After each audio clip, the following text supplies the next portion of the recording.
ताजनगरी आगरा में गरीबों का मसीहा कहलाने वाले बाबा बाल योगी से जुड़ा एक सुखद मामला सामने आया है। आगरा के एक बड़े अस्पताल में एक्सीडेंट के बाद इलाज करवा रहे अपने परिवार के सदस्य को बाबा बाल योगी के दखल की वजह से बड़ी राहत मिली।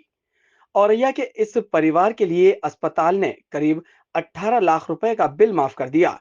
और ये सब हुआ बाबा बाल योगी की मेहनत और भ्रष्टाचार के खिलाफ उनकी लड़ाई की वजह से।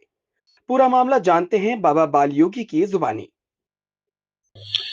नमस्कार दर्शकों, आपने सुना होगा डूबते को तिनके का सहारा काफी होता है। लेकिन मैं आपको बता दूं, आगरा में एक घटना घटी जिसमें औरैया के परिवार को डूबते में तिनके का सहारा नहीं मिला बल्कि किनारा मिल गया। और वो किनारा था बाबा बाल योगी का नाम। बाबा बाल योगी, जैसा कि आप जानते हैं, समाज सेवी हैं, भ्रष्टाचार के खिलाफ हमेशा से लड़ाई लड़ते आ रही हैं। लेकिन 2 दिन पूर्व आगरा में औरैया से आए एक परिवार के एक सदस्य की हालत एक्सीडेंट की वजह से बेहद गंभीर थी और आगरा के एक नामी ग्रामी अस्पताल में उनका इलाज चल रहा था।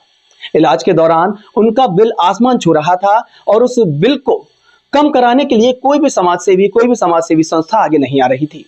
उस परिवार के कुछ सदस्यों ने बाबा बाल योगी से संपर्क साधा और बाबा बाल योगी उस परिवार के लिए डूबते में तिनके का नहीं, डूबते में किनारा बन गए। बाबा बाल योगी हमारे साथ मौजूद हैं, जानते हैं क्या पूरा मामला था। बाबा जी, सबसे पहले स्वागत है आपका। क्या था पूरा मामला, थोड़ा बताने की कोशिश करें। मामला ये था कि आगरा के उत्तर प्रदेश के स्कूल और हॉस्पिटल अब लुटेरे बन चुके हैं। किसी समय इन्हीं दोनों में भगवान को देखा जाता था, ऊपर वाले को देखा जाता था। अब यही दोनों ने भक्षकों का रूप ले लिया है। एक हॉस्पिटल था पोलारिस, जिसका नाम था, आगरा में है। वहाँ एक रात को एक्सीडेंट में एक मरीज एडमिट होता है। एडमिट होने के बाद उस मरीज का उल्टा सीधा बिल बनाया जाता है और महज 26 दिनों में 28 लाख रुपए का बिल तैयार कर दिया गया। 28 लाख रुपए में एक भी रुपया जमा इसलिए नहीं कराया गया कि जिसका एक्सीडेंट हुआ था, राहुल का, वो औरैया का निवासी था। वो अकेला घर में कमाने वाला था। 4 बहनें थी, पिता की मौत हो चुकी है, माँ चल नहीं पाती है। उस स्थिति में वह भी एक्सीडेंट में जब घायल हुआ तो उसका जिस कंपनी में काम करता था वहां मेडिकल बीमा था। उस बीमा के सहारे इलाज चलता रहा और ये 26 लाख हो गया। जब कंपनी को पता लगा 26 लाख का बिल है तो कंपनी ने हाथ खड़े कर दिए, कहा कि हम 4 लाख रुपए तक का अप्रूवल दे सकते हैं। ऐसी स्थिति में 4 लाख कंपनी ने दिए, 2 लाख उनके परिवार वालों ने दिए। 6 लाख रुपए देने के बावजूद भी 18,23,021 रुपए पेंडिंग चल रहा था। उन्होंने हर संभव कोशिश करी लेकिन हॉस्पिटल मानने को तैयार नहीं था। हॉस्पिटल का जब मैंने पर्चा देखा तो आश्चर्यचकित करने वाला है। उसमें इतना, जैसे कि बेहद आलीशान होटल में कमरा 5-7 हजार रुपए का मिल जाता है, लेकिन उस हॉस्पिटल का कमरा मुश्किल से 5 बाई 5 का आपको 8,000 रुपए में था। ये देख करके अचंभा हुआ कि उसमें 2 से 2.5 लाख रुपए तो कमरे के ही लिखे हुए थे।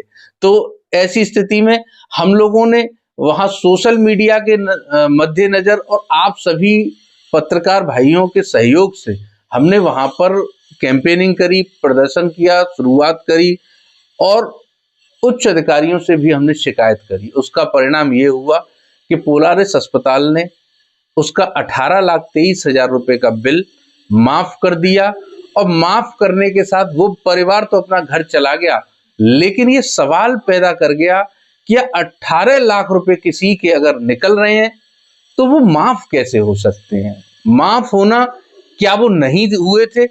अगर हुए तो फिर वो माफ क्यों किए गए?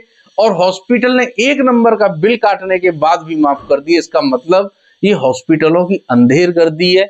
जिस पे दबाव बन जाता है तो उसे तो छोड़ देते हैं कि अरे इससे अपनी जान बचाओ, और जिन पे दबाव नहीं बन पाता है उन्हें लाखों रुपए से लूटते हैं ये अस्पताल और ये प्राइवेट स्कूल। हम पूछना चाहते हैं, ये लूट कब तक जारी रहेगी? क्या सरकार इसके संबंध में कोई कानून नहीं ला सकती? 1 नेशन 1 इलेक्शन, लेकिन 1 एजुकेशन और 1 हॉस्पिटल चार्ज कब होगा? क्यों ढाबे पर लिखा होता है कि दाल 80 रुपए की है, रोटी 15 रुपए की है? क्यों हॉस्पिटल बाहर अपने एक चार्ट नहीं लगाता है? ये एक गहरा प्रश्नवाचक चिन्ह रहेगा आने वाली व्यवस्थाओं के लिए। बाबा जी, आपके जो तमाम सवाल हैं बड़े सवाल हैं और देश के लिए सोचने वाले हैं। लेकिन अहम बात यह है कि एक परिवार की इस वक्त बहुत बड़ी मदद आपके जरिए से हो चुकी है। इस परिवार ने संपर्क कैसे साधा, कैसे आपसे मुलाकात हुई? ये आप ही लोगों के चैनल पे उन्होंने कहीं देखा होगा, गरीब सेना काम करती है गरीबों के लिए, तो उन्होंने संपर्क किया। हॉस्पिटलों पे और स्कूलों पे जाकर हमारी ने ज़्यादा चल रही है, कहूँ चले जाते हैं तो भी डर पे जाते हैं कि भैया बाबा आएंगे हमारी चोरी पकड़ लेंगे। हर व्यक्ति की इतनी बड़ी चोरी है कि वो जानता है कि कितनी कमजोरी है, बशर्ते बस आवाज उठाने वाला चाहिए। परिवार की मदद हुई, आप विश्वास मानना वो कैसे खुश हो रहे थे। 18 लाख रुपए नहीं बचे, उनकी एक पीढ़ी का जीवन बच गया कि एक छोटे से मध्यम परिवार में जिसकी इनकम 10-12 हजार रुपए महीने हो, वो सब कुछ भी बेच देना तब भी वो 18 लाख नहीं चुका पाता। बैंक पे लाता, ब्याज पे लाता, उसकी 5-5 हजार रुपए किस्त देता। एक परिवार की जान बची है, इससे हमें भी बहुत खुशी हुई। आप सबका भी भैया बहुत सहयोग, जो आपने इतना सहयोग किया। बाबा जी, कहीं ना कहीं आप खुद कह रहे हैं कि सहयोग हुआ। आप एक तरफ सवाल भी उठा रहे हैं, लेकिन सोचने वाली बात यह है कि क्या हॉस्पिटल का सहयोग नहीं होता तो ये मुमकिन हो जाता? कहीं ना कहीं हॉस्पिटल की भी इसमें सहयोग की बात कही जानी चाहिए। हॉस्पिटल प्रबंधक को तो बहुत बहुत धन्यवाद करेंगे, लेकिन हर जगह पे बाली होगी या हर जगह पे कोई मीडिया नहीं पहुंचती है। भाई, इतना बिल बनाओ ही नहीं जिससे परिवार दे ना पाए। हॉस्पिटल वालों पे दबाव पड़ा तब उन्होंने माफ कर दिया। हम उनके खिलाफ नहीं है, आपने इतनी मेहनत से बनाया है, पढ़ के आए हो, अच्छी बात है, लेकिन कुछ लोगों के लिए ऐसी रियायतें दरें होनी चाहिए। आप उसका वीडियो देखेंगे ना, आपको लगेगा कि उस परिवार पे नहीं हो सकते 18 हजार रुपए, उसका 18 लाख बिल। तो थोड़ी सी मानव संवेदनाएं सभी को रखनी चाहिए।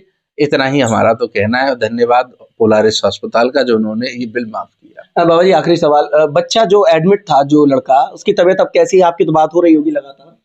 हाँ, 28-30 दिन में हॉस्पिटल की मेहनत से वो बच्चा रिकवर कर गया है और बहुत जल्दी ठीक हो जाएगा। हम लोग औरैया उसे देखने भी जाएंगे। भविष्य के लिए पोलारिस हॉस्पिटल के लिए धन्यवाद प्रेषित नहीं करेंगे? जी बिल्कुल, पोलारिस का बहुत बहुत धन्यवाद। और आगे भी भैया ध्यान रखो थोड़ा मरीजों का। देखो, जिस पे जूते सिलना आता है वो 2 रुपए में सिलाई कर रहा है, तुम पे आदमी सिलना आता है तो 20,000 कर दो यार। जाके ऐसा मत करो कि 2 लाख हिजाब करेंगे, 20 लाख हिजाब करें। बहुत धन्यवाद भैया। कुल मिलाकर बात ऐसी है कि जरिया बने बाबा बालयोगी और एक गरीब परिवार की मदद हुई। हम भी यही कामना करते हैं, यही आशा करते हैं, यही दुआ करते हैं कि ऐसे लोग समाज में आगे आएं, आगे बढ़ चढ़कर आएं, जिससे गरीब तबके की भविष्य में भी इसी तरह मदद होती रहे। अपने साथी कैमरा पर्सन उस्मान अली के साथ जावेद खान, जनसंदेश टाइम्स के लिए।